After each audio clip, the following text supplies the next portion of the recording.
श्री शिवाय नमस्तुभ्यम। तो फिर से पुनः एक बार आप सभी का स्वागत है दीप्ति भक्ति सागर चैनल में और मैं हूँ दीप्ति शर्मा। तो आप सब कैसे हैं? आशा करते हैं कि भगवान भोलेनाथ की कृपा से स्वस्थ और मस्त होंगे। सावन का महीना बहुत ही पावन और पवित्र होता है और सावन का महीना चल भी रहा है। आज की वीडियो में जानेंगे कि सावन महीने में सोमवार को कैसे पूजा करें और पूजा सामग्री में लेना है बेलपत्र, धतूरा, समी पत्र, भांग, फल, फूल। पंचामृत में लेना है दूध, दही, शक्कर, शहद और घी। पीला और लाल चंदन, अक्षत यानी कि चावल, काली तिल, कलावा यानी कि मूली, धूप, दीप। चढ़ाने के लिए दक्षिणा। तो अब हम पूजा शुरू करेंगे। सबसे पहले जल चढ़ाएंगे, जलाधारी को साफ करेंगे। आप चाहें तो पंचामृत एक साथ मिक्स करके चढ़ा सकते हैं और अलग अलग भी चढ़ा सकते हैं। तो मैं अलग अलग ही चढ़ा रही हूँ, आप चाहें जैसे चढ़ा सकते हैं। तो सबसे पहले दही चढ़ाया। आप चाहें तो जल चढ़ाने के बाद दूध भी चढ़ा सकते हैं। फिर जल चढ़ाया, यानी हर एक चीज़ चढ़ाने के बाद जल अवश्य चढ़ाना चाहिए। और भोलेनाथ तो बहुत ही दयालु हैं, छोटी सी पूजा में ही प्रसन्न हो जाते हैं। फिर घी चढ़ाएंगे, फिर से जल चढ़ाएंगे। अब दूध चढ़ाएंगे। ऐसा नहीं है कि पांचों चीज़ें चढ़ाने का कोई सीरियल है, आप चाहे कोई चीज़ आगे पीछे चढ़ा सकते हैं। फिर से जल चढ़ाएंगे और अब शहद चढ़ाएंगे।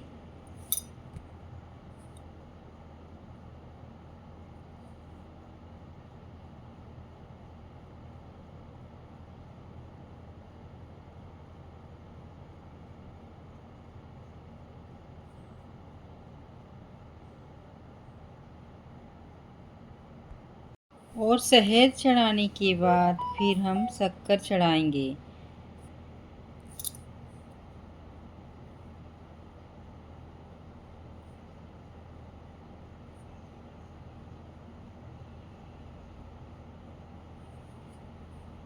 और ये हो गया हमारा पंचामृत का अभिषेक। अब हम जल चढ़ाकर शिवलिंग को साफ करेंगे। जो भी चढ़ाते हैं ना तो सारा भर जाता है, तो फिर साफ करना पड़ता है।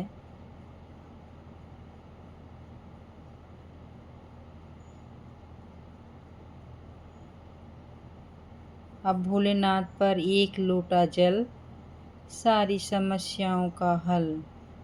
हर हर महादेव, हर हर गंगे, हर हर गंगे, हर हर गंगे, हर हर महादेव।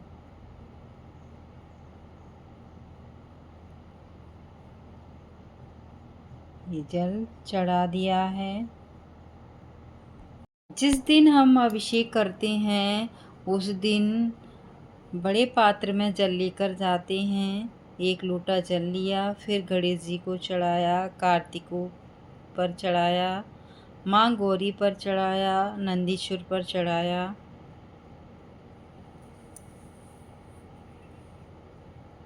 गणेश जी पर टीका लगाया।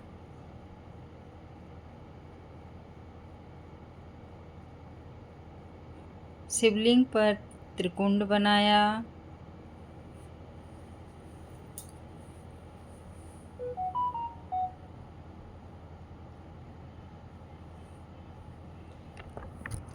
फिर कार्तिकेय पर टीका करेंगे, नंदीश्वर पर भी लगाएंगे।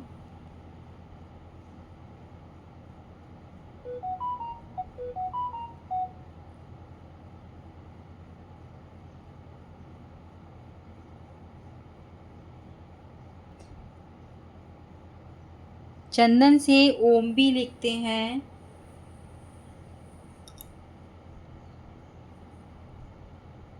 अब ये देखिए गणेश भगवान पर अक्षत चढ़ाएंगे, कार्तिकेय पर चढ़ाएंगे, शिवलिंग पर अक्षत चढ़ाएंगे, फिर काली तिल चढ़ाएंगे, फिर बेलपत्र चढ़ाएंगे। शिव जी की जब भी पूजा करें तो बेलपत्र ज़रूर चढ़ाया जाता है। बेलपत्र का बहुत महत्व होता है, तो आप बेलपत्र ज़रूर समर्पित करिएगा।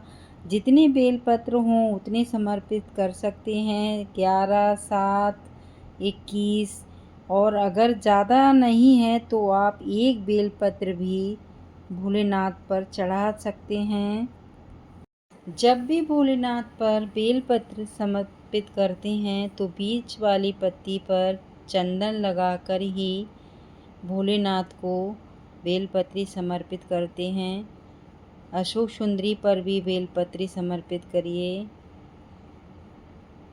और नंदीश्वर पर भी बेलपत्री समर्पित करते हैं। भगवान भोलेनाथ को सफ़ेद फूल बहुत ही प्रिय हैं, तो हो सके तो आप सफ़ेद फूल समर्पित करिए भोलेनाथ को।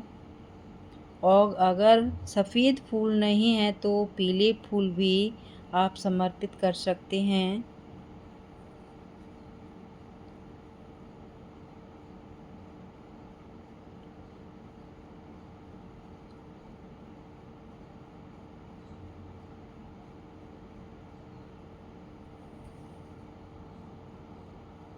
इसके बाद गणेश भगवान को भी फूल समर्पित करेंगे, कार्तिक को भी करेंगे, माँ गौरी को भी करेंगे और नंदीश्वर को भी फूल समर्पित करेंगे।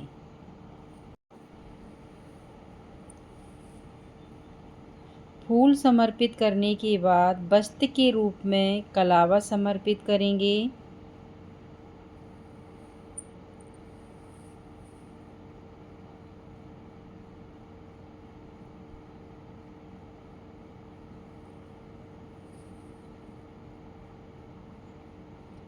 और दक्षिणा भी समर्पित करेंगे। अगर दक्षिणा समर्पित नहीं करेंगे तो पूजा पूरी नहीं मानी जाएगी, इसलिए दक्षिणा समर्पित करना बहुत ही ज़रूरी होता है पूजा में। कोई सी भी पूजा हो दक्षिणा अवश्य चढ़ाना चाहिए। अब हम दीपक लगाएंगे।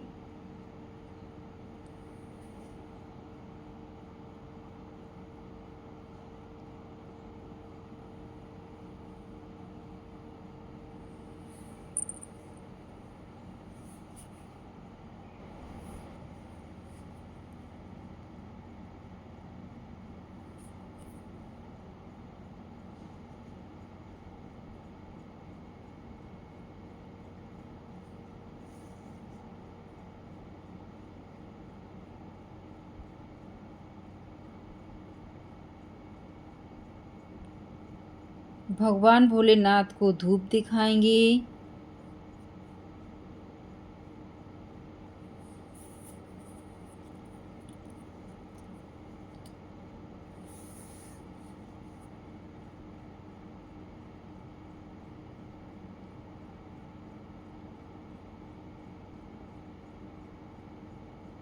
अब भगवान भोलेनाथ की बड़े प्रेम पूर्वक आरती करेंगे।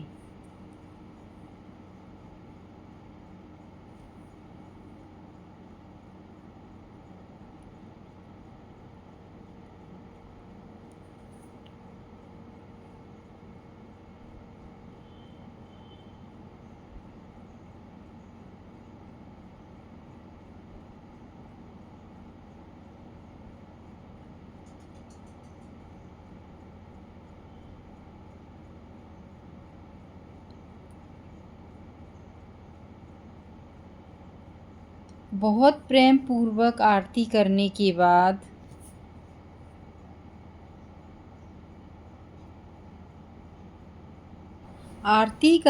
बाद भगवान भोलेनाथ और समस्त विराजमान देवी देवताओं का भोग लगाएंगे। भोग लगाने के बाद हमारी कमियों की क्षमा याचना करेंगे और अपनी मनोकामनाओं को पूर्ण करने के लिए भोलेनाथ से प्रार्थना करेंगे। इस प्रकार हमारा पूजन पूर्ण हो जाएगा। और सावन सोमवार की पूजा विधि आपको कैसी लगी कमेंट करके बताना। चैनल पर न्यू है तो चैनल को सब्सक्राइब करिए, लाइक करिए और वीडियो को ज़्यादा से ज़्यादा शेयर करिए। फिर मिलते हैं और किसी वीडियो में, तब तक के लिए श्री शिवाय नमस्तुभ्यं। Thanks for watching my video.